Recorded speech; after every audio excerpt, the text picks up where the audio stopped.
Well, if you're starting seedlings indoors this year and you started in small packs like this, you will find at some point that these are going to need to be potted up into a larger pot. These peppers are small, they're staying here, but I had some that were bigger and I needed to pot them up. I don't like using a lot of plastic. I don't even really like using the cell packs, but I do reuse them as much as I can. But I found a way that I can save myself steps and do some upcycling.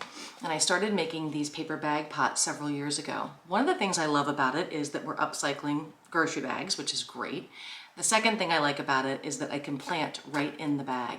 So when it comes time to put this in the garden, I'm gonna cut the corners down and the soil level is down here. So I'm gonna cut these corners down, I'm gonna plant it right in here. And larger things like tomatoes are actually gonna have roots coming out of the bottom of this by the time they get out to the garden in May. And so I'm gonna show you today how to make these out of brown paper bags, and shout out to my friends who save brown paper bags for me. Thank you, I appreciate it. I use my own shopping bags when I go, and I don't really have very many of these. So it's the time of year to start running around the neighborhood and collecting them from friends so we can make some bags. Let me show you how easy this is to do. All right, these are doubled up, so I can just separate them. And the first thing we're gonna do is remove the handles. Just remove them carefully. It's remarkable how strong they are to lift something up, but they come off really easily. Just don't want to rip your bag when you do it.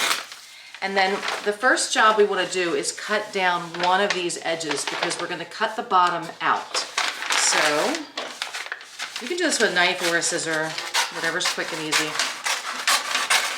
Just go all the way down one edge and then cut around the bottom to remove the bottom.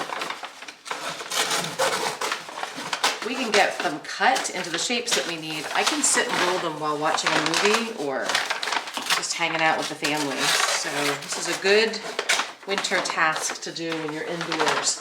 We can't really use this, so I am going to recycle that, but I should have one big open sheet. Now I'm going to fold it in half. And then we want to cut along this seam to make two. We're going to cut it one more time by folding it in half this way. So we're making strips about this long. Don't worry about being too exacting with it. It doesn't matter that much. Okay, so I'm going to set aside all but one. And this is the strip that you're looking for. Now, the way that this works is you can measure this out and hand fold it. But I made a block, so I had a form to use when I go to fold it up. And the reason I did this is just because it's quicker. You don't have to do it this way, but you'll see how quick it is. This is a 4x4 post, pressure-treated post that we saved from, I guess, a piece of fence or something like that. We cut it down to 3 inches by 3 inches, and then it's 6 inches long. And the reason we cut it down to 3 inches is because I wanted to make these to fit in a 10-20 tray. Let me show you what I'm talking about. Here are some that I've already done, and I actually, when I cut them in half and then I cut them in half again, that makes this tall pot. But if you cut them in half and then you cut them in thirds, so if these strips were just a few inches shorter and they were thirds, you can make these small pots. And these are perfect sizes for broccoli and cabbage and smaller things that don't need a real deep pot.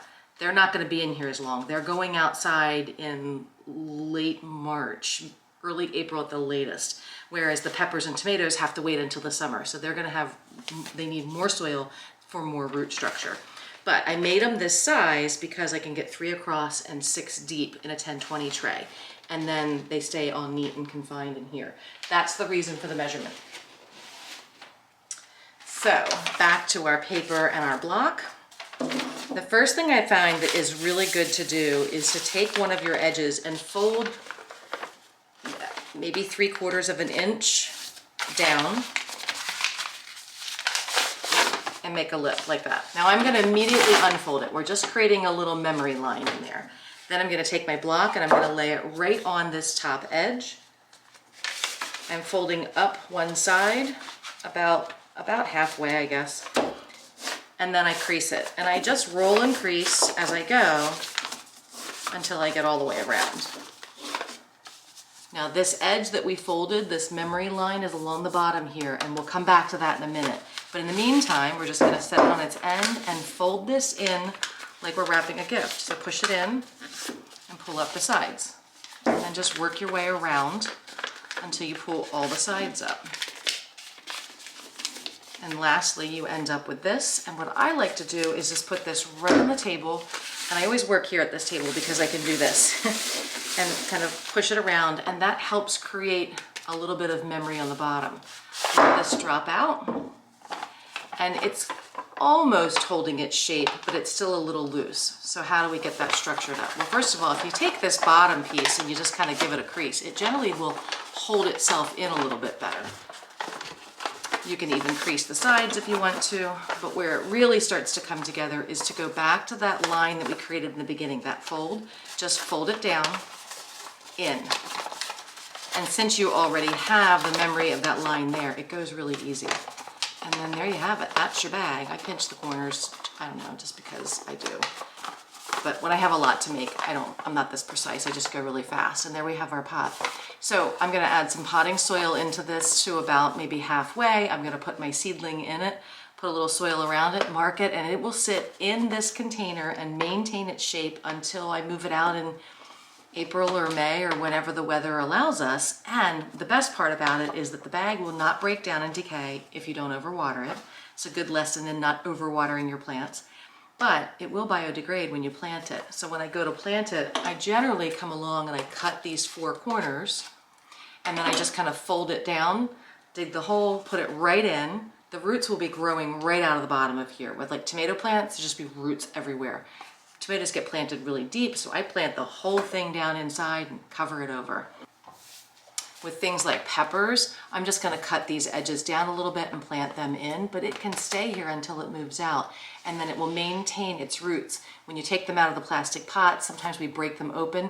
You won't have to worry about that as much because this will start to actually break down a little bit and the roots will be coming right out of the bag. It's great, it's marvelous. You can take it out if you want to, but I have never found that I needed to do that. And with some of my little guys, these are tiny. These are these 3rd size bags. These are my broccolis. And they were tiny, but they were getting a little bit too big for their seedling packs, so I just moved them into here. And they'll stay here until they get planted in this bag in March or April or whenever that time comes. And I have some cabbages here that are ready to go and some peppers that were a little big.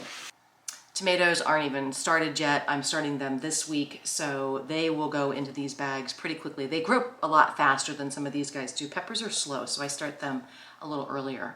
So there you have it. No tape, no staples, nothing holding it in place. There's nice soil dumping out all over the place. And the best part about this is that we're upcycling something that would probably be thrown away. And you're putting a little bit of composted material into your garden when you add this. And earthworms just are drawn right to brown paper like this or cardboard when you put it in the garden. And that helps with aeration, of course, as you know. So we're adding organic matter, we're using something that would otherwise be wasted, and we're making something that is custom fit to fit our 10-20 trays, which is perfect because then we can keep it organized and neat. I have had many, many, many years of uppotting into whatever I had left over at the house, solo cups, whatever was laying around, yogurt cups, but the unique sizes of each of those containers led to having things that were tippy and falling over. I can line these up in the tray and fit, like I said, I can fit 18 of them in one tray and keep it neat and organized. I think the only challenge that this presents is that when they're packed in tightly in their 10-20 tray, if you're overwatering, you can develop some mold on the outside of the bag. Now, that doesn't necessarily transfer to the inside of the bag, but mold is not good for seedlings. So be careful with your watering, or I recommend getting the 10-20 trays that have screening on the bottom. The screen ones that are open will allow more airflow and then you'll prevent the mold. So good luck, hope this helps.